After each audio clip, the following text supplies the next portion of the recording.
sevdiyiniz halda niyə münasibətlərdə problem yaşayırsınız? Necə düşünürsünüz? Əgər bu sual sizi maraqlandırırsa, mən sizə cavab vermək istərdim.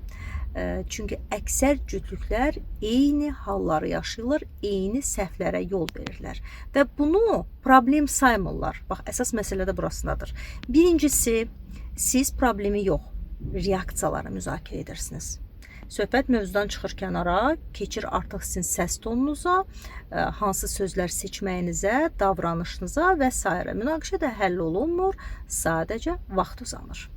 İkincisi, siz anlamağa çalışırsınız, amma eşitmirsiniz.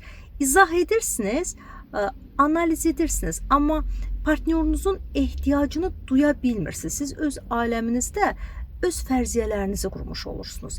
Hiss etmirsiniz bir-birinizi. Üçüncüsü də indini yox, keçmişi müzakirə edirsiniz. Sən belə dedin, mən elə dedim, sən həmişə, sən heç vaxt. Bu artıq diyaloq deyil, bu sadəcə məhkəmədir. Kim haqlıdır, kim haqsız. Bəzən də elə terapiya məhz buna görə gəlirlər. Dördüncüsü, onu incitməmək üçün və yaxud da ki, münasibətləri qorumaq üçün susursuz. Elə bir bununla problem həll olunacaq. Amma əslində bu zaman emosional cəhətdən bir-birinizdən uzaqlaşmış olursunuz. Əgər bu sizə tanışdırsa, problem sizdə deyil. Sadəcə sizə başqa danışıq dili öyrədilməyib. Maraqlıdırsa yazın münasibət, sizi daxil edək Telegram qrupumuza.